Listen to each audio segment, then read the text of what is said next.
Hi everybody, I'm Bill Whittle, and this is the Firewall.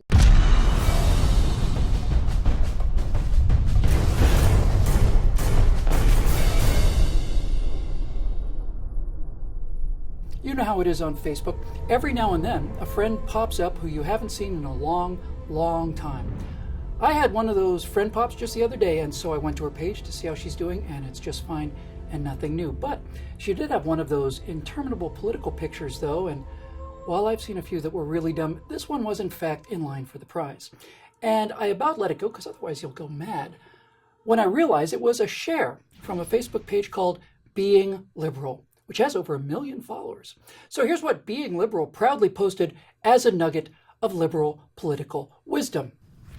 It says, when all the trees are cut down, when all the animals are dead, when all the waters are poisoned, when all the air is unsafe to breathe, only then will you discover you cannot eat money. I'm sorry, I just have to take a swing at this. First the jab, then the uppercut. Let's start with the point of this poster. I hate to break this to you, you blindingly stupid young thing, but even before I saw this picture, I already knew that you can't eat money.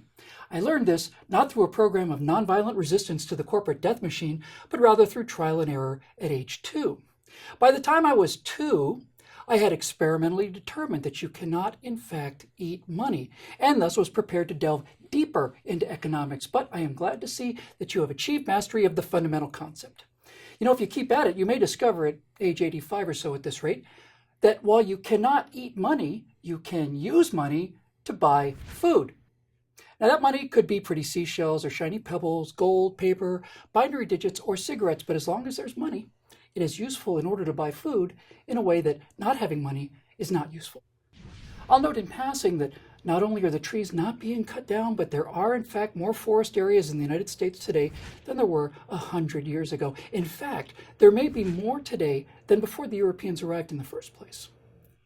And the animals are not all dead. I saw an animal on the way to work today. Like the forests where they live, there have never been more deer in America, and the buffalo, nearly wiped out a century ago, are back in numbers that make buffalo burgers routinely available and damn delicious as well.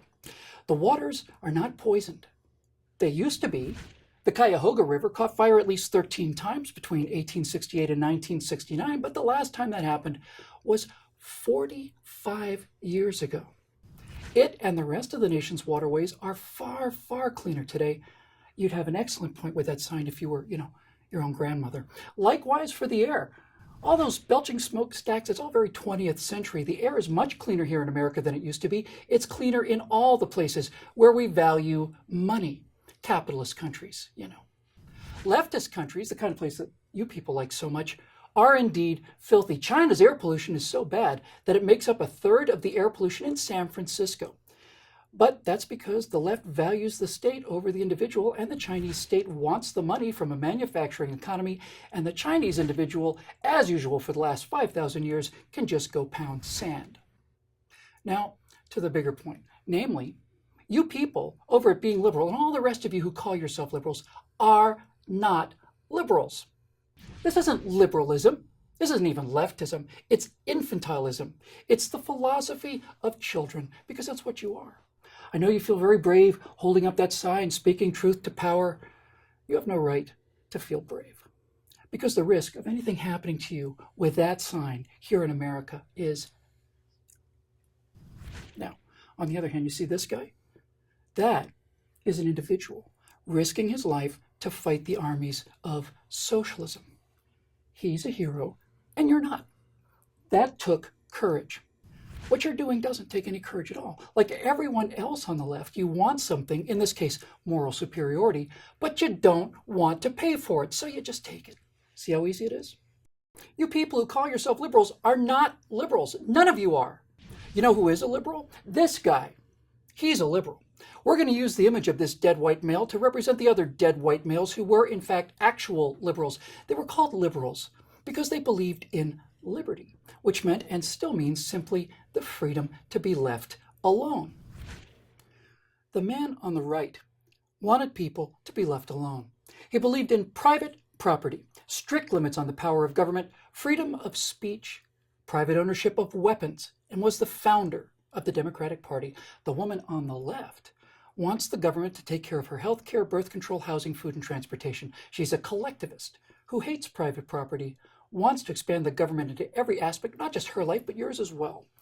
Believes in speech codes and political correctness, wants guns taken away from honest American citizens, and is the inheritor of the Democratic Party. The man on the right spent a lifetime of study, debate, and reflection trying to determine the nature of man, his history of rare success and frequent failures, and with his fellows spent a lifetime trying to devise a realistic formula for the pursuit of happiness. The woman on the left likely doesn't know who the man on the right is. Please subscribe to our YouTube channel and be sure to visit us at truthrevolt.org. And to keep these messages coming, please consider making a donation by clicking here.